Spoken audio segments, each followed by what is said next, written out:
Somebody told me, I now have a platform where I can question these things and ask for them every 2 weeks. For me, it's a great opportunity, you know. And the PS Treasurer himself is going to be in that meeting to say, yes, we're getting these resources or not. You know, for me, it's great. So now, the issue of CIDP. Just clarification on that point, Governor. I thought the mechanism where you interact with the national government is the IBEC. IBEC is too general. Just a minute. Yeah. Are you saying this committee is superior to IBEC and you cannot bring up these issues on behalf of the people of Nairobi at the IBEC? IBEC meets very infrequently. I have raised these issues all at IBEC. You'll get a general answer because there are 47 other counties. I now have a platform for Nairobi specific every so often to raise these issues. It's a better platform. We've raised them in IBEC. If you look at the minutes of IBEC, which is chaired by the Deputy President, you know. But for me, just the practicality. No one then follows it up. I raised the issue of rating acts in summit, leave alone IBEC. At the summit, this last summit with the President, we raised the issue of delay in exchequer. And remember, you know, I think people must understand the resource strain of the capital. I'm happy you've helped us get, you know, the resources, 20 billion, which means the county gets 1.7 billion a month. Out of that 1.7 billion, 1.5 billion is salaries. 200 million goes to the assembly. Everything else done in the city is from on-source collections. It is not enough. We really must get more resources. In fact, if we were to go strictly, I'm glad that the law has changed, rather the courts ruled. The portion of money that should be oversighted, ideally by Senate, is that money that you've given us. So we will only be auditing salaries, because it only pays salaries. The 1.5B, that is our payroll. Is our payroll too big? No. The capital actually needs more people. We have 19,000 staff serving 7 million people. If you look at the ratio even of national government and their staff, or comparative capitals, like Paris with 53,000 people, one hospital, Mama Lucy alone, has 1,200 people. How many Mama Lucy's do we need? And I gave that example before. So I think we need to unpackage these things. Now, on the CIDP, yes? Point of order, Chair. Chair, I wanted the Governor to, first of all, start with one question. Is the agreement they've reached, has it been subjected to public participation? That is the most important thing. I think I've said I'm coming to public participation. I've said that. Go ahead. Yes. Let me answer how questions have been asked. Chair, yes, we have a CIDP. This is Senator Kamar who asked about the CIDP. Most of the projects that we're looking at doing already, the CIDP is really a very big wish list. I actually asked that question. Yeah, you also asked. You did. It's not only you, but you asked. So did Senator Kamar. But I'm coming to you because you spoke before. There is a provision. If there's any project that is not in your CIDP, you can do an addendum. You can always amend CIDP. You can amend ADP. But you see, all these projects will have to be appropriated. To do an appropriation or to pass a budget in the county, it must relate to the ADP. The national government as well will appropriate. In fact, most of these 80 billion, we expect to see them doing a fresh budget at the national level to incorporate those projects. As to know what is going to come additionally. But for the COB to agree for you to receive those funds, there must be a framework between the national and the county government. And that is what this law, or rather this provision, is creating to us. Senator Manzo, good to see you. How do we separate who does which work? Each level of government, Senator Kamar, will do what is in their mandate. Yeah? So, I will do what is in my mandate, lighting of county roads or county roads work. But national government will have to do lighting of national roads. Since for now, that is still the provision because of that stay in court on RMLF. If they didn't get that stay, all the roads apart from Uru Highway, Kangundo Road, Mombasa Road, these big trunk roads, all the roads apart from that then would be county roads. But for now they are not. They're still classified as Kura, Kena, whatnot, urban, etc. on the KRB, Kenya Roads Board website. The reporting system. Chair, section 7.4 of this agreement. Remember, we're not coming up with new arrangements that don't exist. The flow of funds, the disbursement, utilization, accounting, reporting shall all be undertaken in accordance to PFM. So all projects must go through the budget. all projects must go through public participation. The same way even this CIDP, which has most of these projects, already went through public participation. Public participation is that meeting where people will say, you know, here we want a road, no, here we want more schools, we want this. That has already been done. And that will always be done every financial year in the budget making process. And so there is no different, unless you created a different entity like NMS, and that is a difference, Chair.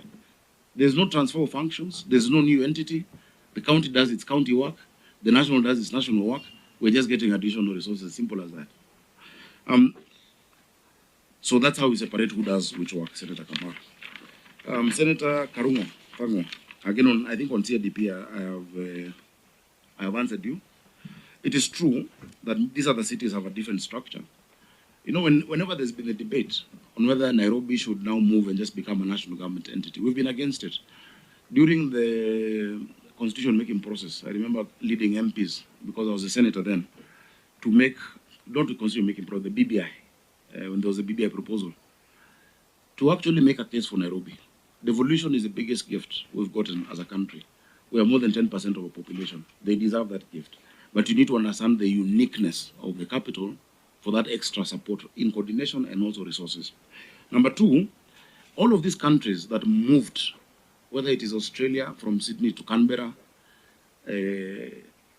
Nigeria from Lagos to Abuja, they left the thriving capital and created another administrative center, which has, you know, it has, and you can see they almost look artificial. They have wider roads, they have, you know, very organized, instead of converting what you already have. So, Senator Tango, I agree. Some of those are different, but some are the same.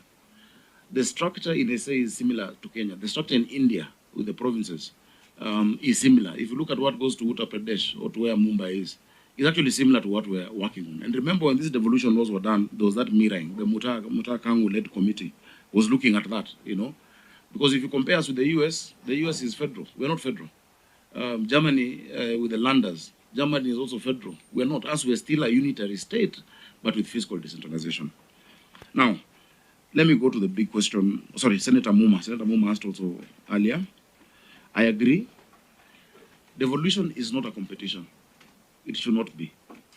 There have been weak intergovernmental relations. Some of these ones are done cosmetically, I'm afraid. Some of these platforms do not yield results. That's why we're looking for results and more, you know, support. But I think it is time that you can also look at that Intergovernmental Relations Act, you know. Section 23 of it is what creates joint committees and tells us to be in those joint committees. Now, how do you strengthen? Remember, there's never been an agreement like this. So, of course, it will not be perfect.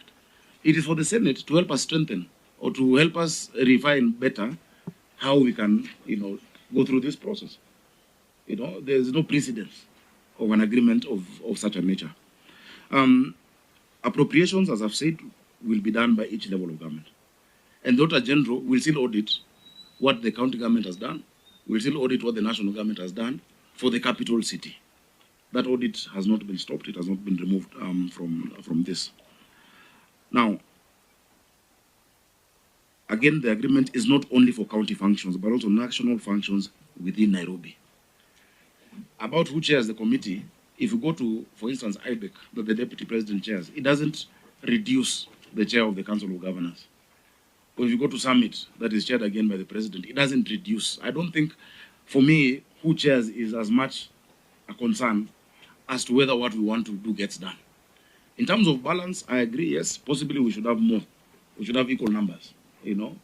But remember again, the feeling, and you could be right because, you know, for posterity, maybe now we're in good terms, but in future there might not be good terms with the national government, you know. So yes, let's have that. If we need to do co-chairing, let's do it. For me, that is neither, it's not a deal breaker, yeah. So long as we actually get what that resident of Nairobi requires, and not all of you require. In as much as you send us from other places, you all live in Nairobi. You all want a working capital city that provides for these issues. Public participation. Chair, I think this is for the Senate to guide. Number one, we've taken the document public participation because we felt, and we could be wrong, that there need to be a document from which people to discuss. What would we have taken if we didn't have a document? So one, we have a document. Governor, Number have two, you ever heard of the word draft? please allow me to finish. And don't ask questions like, I'm just I've never wondering. heard the word draft. Like, surely. You think I've never heard that word? I'm wondering. No, please. Just let me go on. So if there's a way we can do it better, let's do it better. But yeah. Now that you have signed the document, Yeah. and you are taking it for petition, public petition for tomorrow. Yes. If Today people, and tomorrow. yes, if people reject, what will be the consequences? We said we can amend the document. Amendment can be delete all the clauses. Why not? Okay. I've been in this house. I think, Chair, you need to introduce some level of seriousness in the responses that we are getting from the governor. But Governor, also I seriousness wish, in the questions I asked. wish that you take this process a bit more Let's take seriously. only one to one. Yeah. Because Allow me Come to through this. continue. Clause Through the 6 chair, 2. yes, through the chair, Yes. through the chair. Just allow me to Anyway, answer. proceed.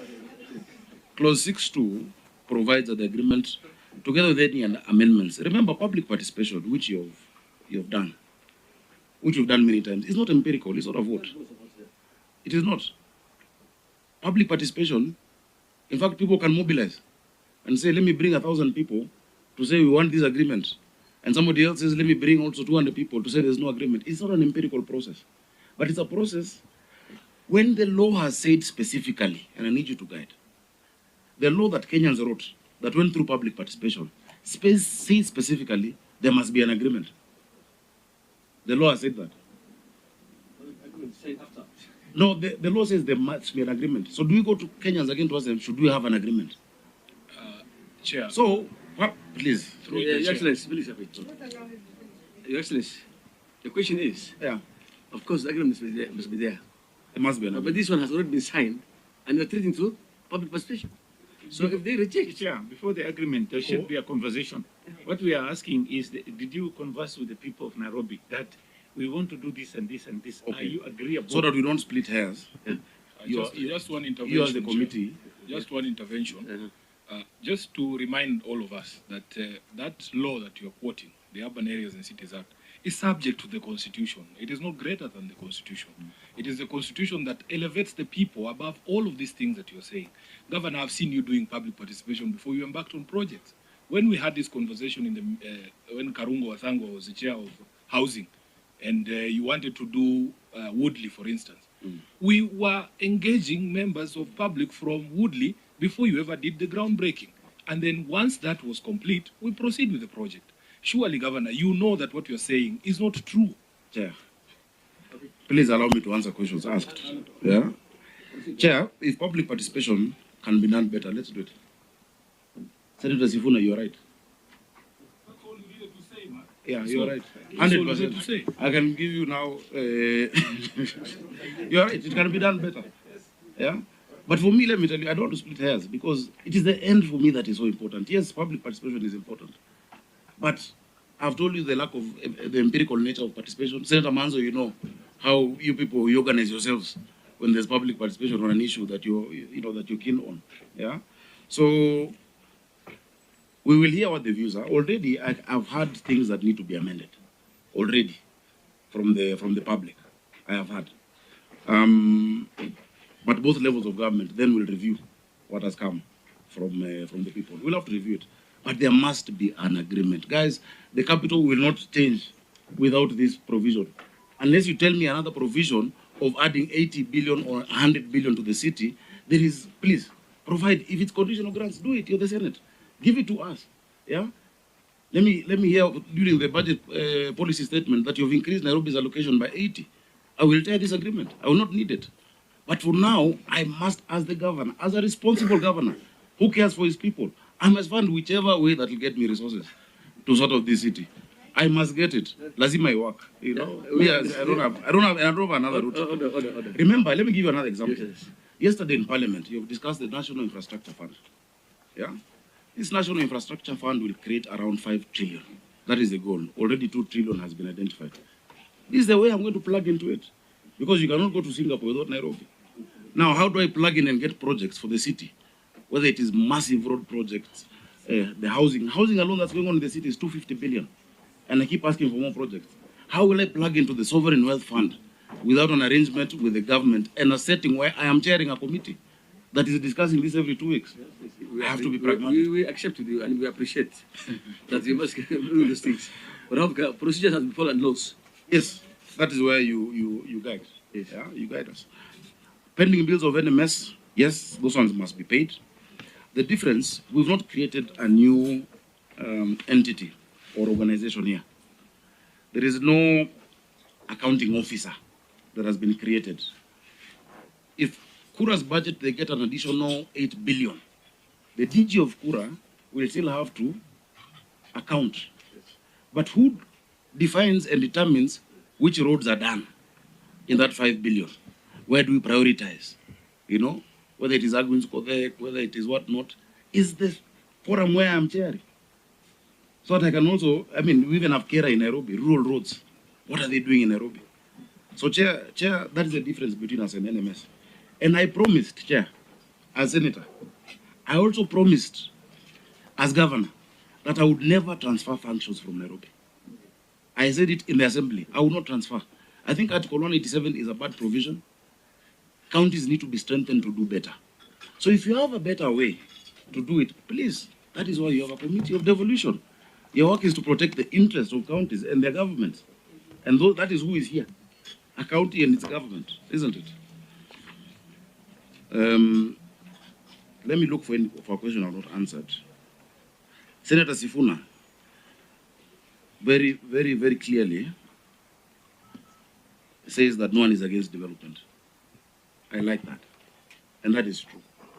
We want to do it within the law. That is true. Let us do it within the law. But let's also do it. You know? Some people feel you fix the wings as you fly. You know, we can wait and for a perfect agreement or a perfect law. It will never happen, Senator Sifunain. Yes, but I'm saying you cannot have a perfect agreement, especially if it's the first one. Who is the president? Please draft for me one, Senator. It's possible. Draft for me one. Through the chair. Through the chair. You can see the divide here. There's people who believe the ends justify the means. And there's also of us who say there is a way it can be done constitutionally and legally. Yes. But I'm hoping, Chair, that when we get to the closing remarks, because I've heard some of your friends saying, some of us just criticize we don't have ways in which it can be done. We will give you ways in which... Which friends? You've said my friends. Yeah, some of your friends say some of us just make noise, we never give proposals and way forward. It's good that you're throwing that challenge to us, because some of us, just a minute, Chair, you will give us an opportunity to show you how it can be done constitutionally. Yes. Chair, thank you. And when I'm asking about friends, you know, earlier the senator said I'm his friend. So my friend is his friend also. He's not my friend, you know that. But you are my friend. Yeah, we don't have to have the same friends. You know that. Some of your friends are my enemies, some of my friends are your enemies. Order, Chair, can we have... Let him complete. It's on a light. It's on light. No, Senator is my good friend. Order, I know you're his good friend. Unless you have changed, are you a former friend? He has already declared it.